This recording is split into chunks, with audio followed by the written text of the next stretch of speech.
Isaiah 40, verses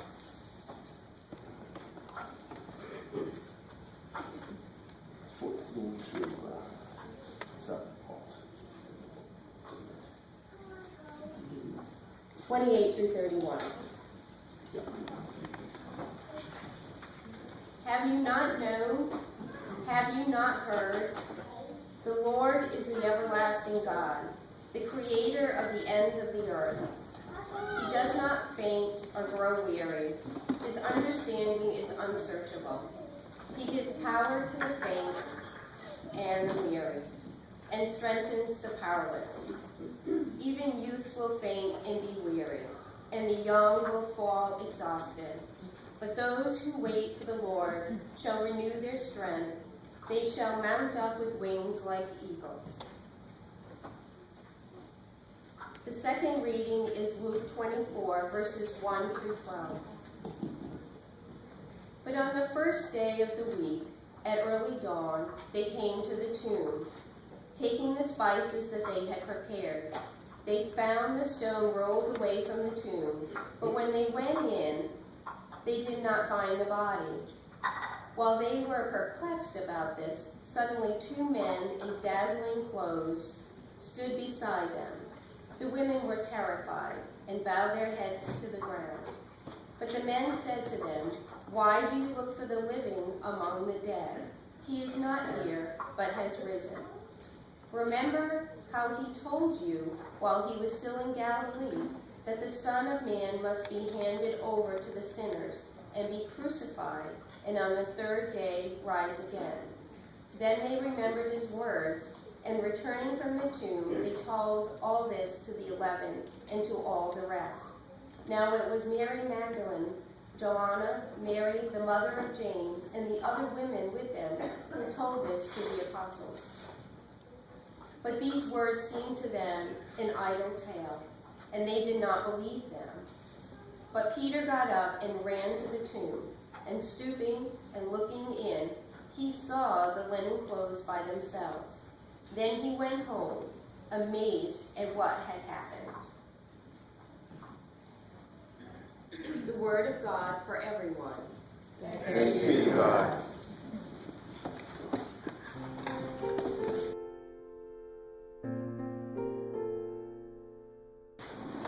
May the words of my mouth and the meditations of all of our hearts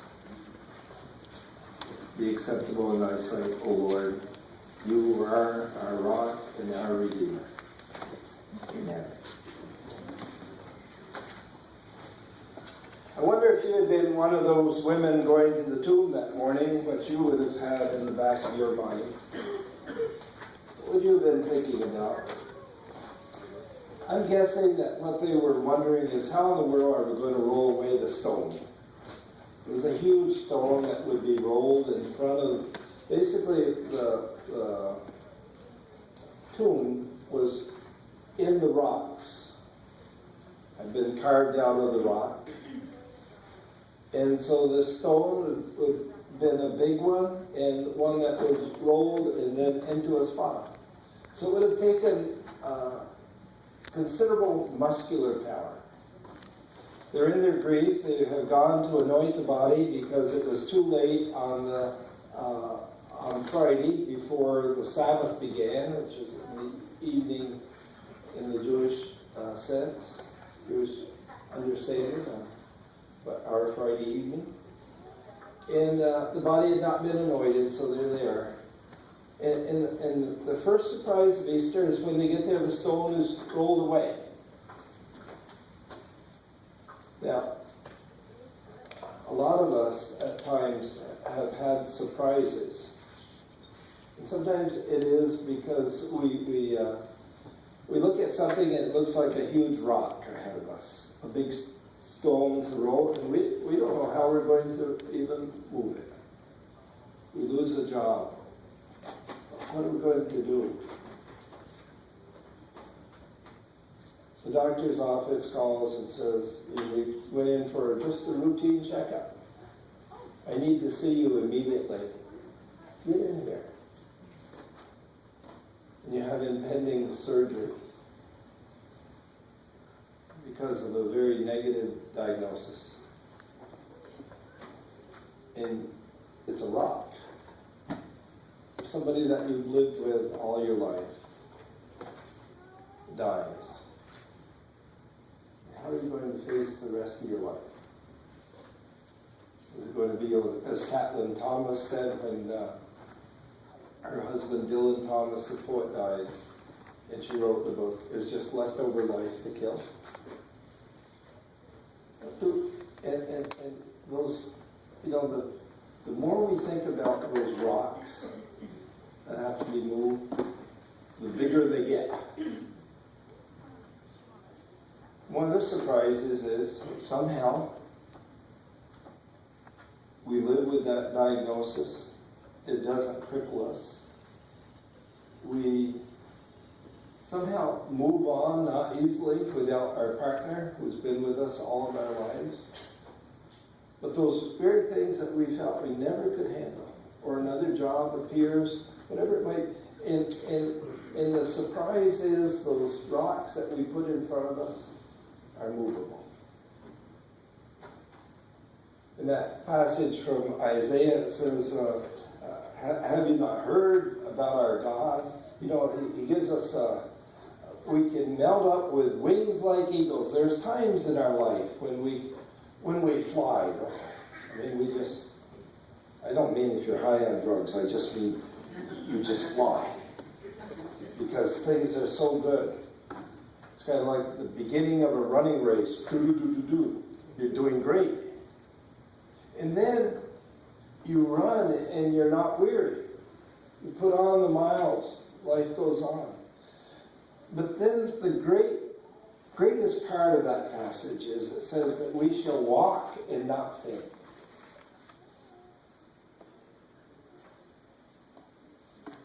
That's not backwards. It's easy to fly like an eagle. It's easy to run and not be weary.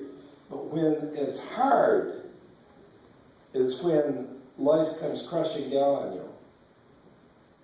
And God gives us the strength to walk and not fear. When we're dealing with grief, whatever.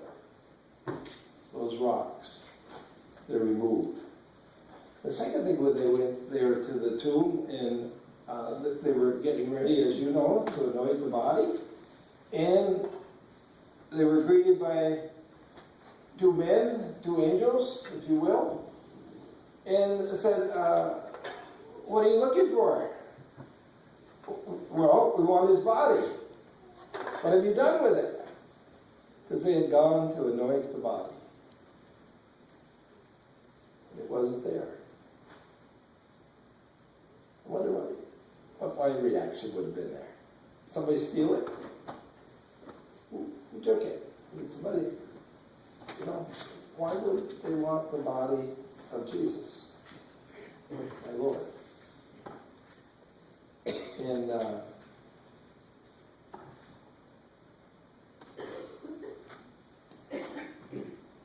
I think they must have just been stunned.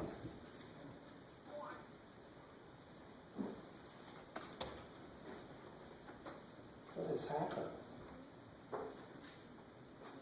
to him? It's like those experiences where you go and you expect something to be just the way it is. And it's not.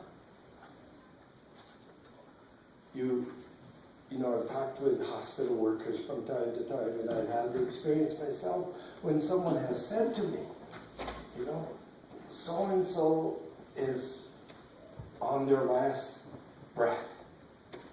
Would you get to the hospital and see them? Since you don't do anything anyway. Would you get there and get to see them? And I go expecting them to be laid out. And I ask, what room are they in? You know, 32. You get to 32 and the bed is empty. Well, I guess I got here too late. And the nurse says, what are you looking for? And I said, I'm looking for Joe. Oh, Joe's down in the game room watching TV. He's out. He's out. Or somebody goes into a coma, and eventually and the person comes up out of the coma. Why is that? Not always, but why is that? Or you're very careful in the woods. You have a campfire. You douse it the best you can. You put the water over it. You kick around the coals. They're out. Right? They're all out. You wouldn't think of leaving. You go off. Somebody comes along. Maybe accidentally, whatever. They kick out one of the coals. They don't notice that there's a small ember that has started to glow. You go home. You look up into the woods and there's a fire blazing. You thought it was out. It wasn't. Sometimes you go and look for something it's going to be right there, and it's not. And that's the second surprise of Easter. There's a story, a Christmas story, about a little girl who's wrapping a present. She's just a tiny tot. Her dad is over here, and he's kind of one of those uptight men. You know? He's uptight. She takes the most expensive wrapping paper they got, the gold foil, and she starts to try to wrap this box up. He bites his tongue, wants to say, don't use the expensive paper. Nope, be careful. She wraps like I do, which isn't very good. She wastes paper. He's getting a little red. But he bites his tongue to his credit. She finally gets it wrapped. She puts it under the Christmas tree. And the next morning, she excitedly goes and gets the box and gives it to her dad. He unwraps it, anxious to see what's inside. He opens the box and it's empty. And he explodes.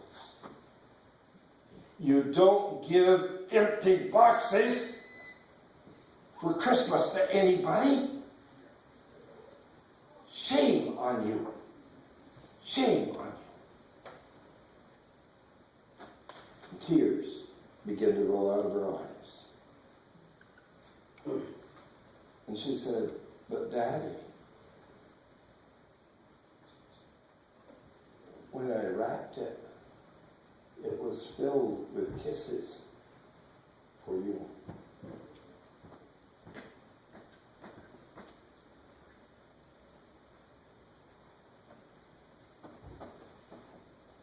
So it's an empty tomb. Or is it filled with kisses for you? And you.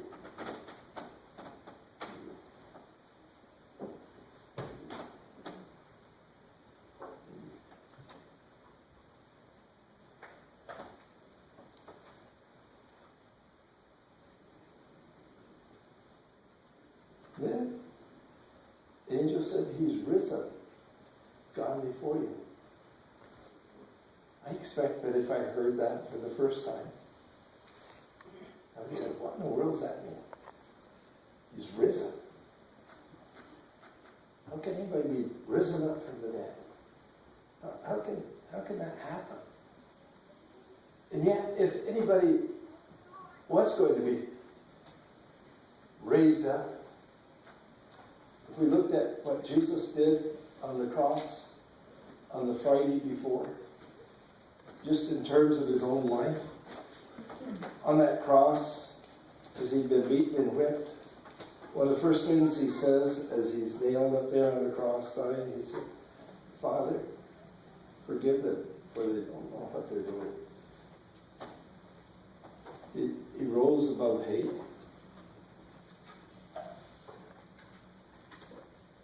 And then he says, Son, behold your mother. Mother, behold your son. To Mary and to John, the disciple, to care for one another. Not thinking about himself. Rising up above evil. To think about somebody else. Someone on one side of the cross, he says, today you will be with me in paradise. That's a pretty good friendship. Says, I thirst. There's human hurt. He even has a moment of despair. My God, why have you forsaken me? And then he says, into thy hands I commend my spirit. And then, not as if death has defeated him, but he says, it is finished. Almost like my life is complete. Even though dying on a cross, that there is a sense in which Jesus rising up, Jesus being rising up, being raised up, is that Jesus was raised over death. He was raised over hate and violence. Anytime I have an urge to slap somebody, hit somebody, swear at somebody, bingo, I've denied Jesus. Anytime I want to kill somebody, bingo. We're not playing bingo, but bingo. I've denied Jesus. Anytime I've let someone get under my skin to the point where I can't forgive them, bingo, I've denied Jesus. It's hard to do those things, isn't it? And so it's power to rise above it, and that's what Jesus gives us. God gives us. Have you not heard? Our God is a mighty God. He allows us to overcome it. And there are people who overcome violence. There are people who overcome hate and despair and fear of death and all those things. And as we can internalize that power of God within us, we too can get there. We may have to catch our breath a few times and realize there's something there which liberates us and gives us grace. And that's the great surprise of Easter, is that the power of it allows us to rise up. There's a game called Buddy Ball. I don't know if you're familiar with it. It started out on the West Coast with a woman named Beth Campbell. Beth Campbell had a son, Steve. He was handicapped rather severely, and he couldn't play t-ball. Ball up and hit it. So she wanted and thought about Stevie and other kids. So she formed Buddy Ball. And Buddy Ball has 18 players on a team. 9 persons with special needs and 9 functioning, normal, physical boys and girls. And they're buddied up together so that if the boy or girl who's playing the game can't throw, the buddy throws. If they can't hit, the buddy hits. If they can't catch, the buddy catches. If they can't run, the buddy catches. Or the buddy will push them around in a wheelchair. to the bases. And when the game starts, it has a couple different rules. It is that you get to swing if they can swing, but they get 6 swings. And if they miss every swing, they go to first base. So they're wheeled down to first, and they're there. Now,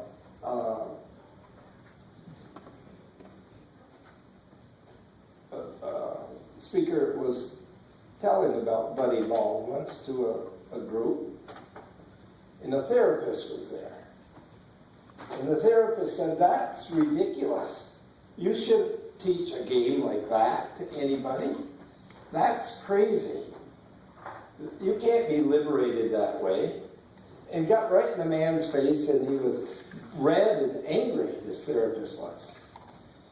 And the speaker, Terry Hershey, said, "Sir, you need more roughage in your diet." And he said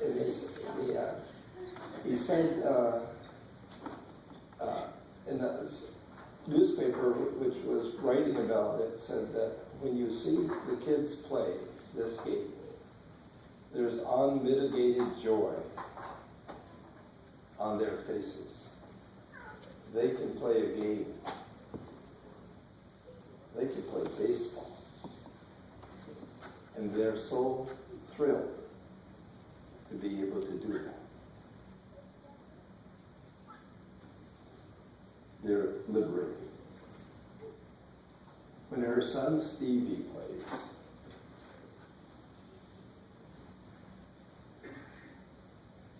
when he gets to first base, you know what he does? He runs into the crowd and hugs everybody. Or goes over and hugs them as much as he can. But you know, if we captured fully what Easter is about, that's what we do. We'd run into the crowd and hug people with God's love, because we have a box full of kisses and unmitigated liberation. There are some surprises.